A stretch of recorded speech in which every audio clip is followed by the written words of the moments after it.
Šokis yra ritmas. Judesys yra stimuliatorius. O trečia šokio lyderė yra Eglė. Jai 17. Šokti pradėjo 14. Iki šiol nekenčia aerobikos.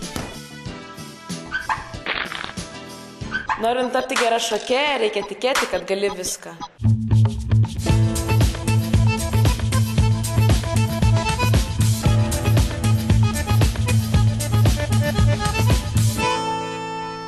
Bet reikia būti savimi.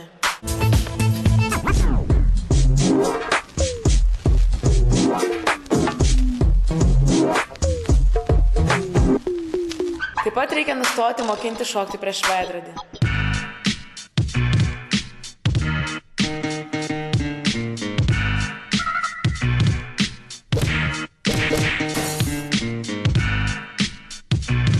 Reikia šokti visur ir visada, nes kartodamas tobulėji.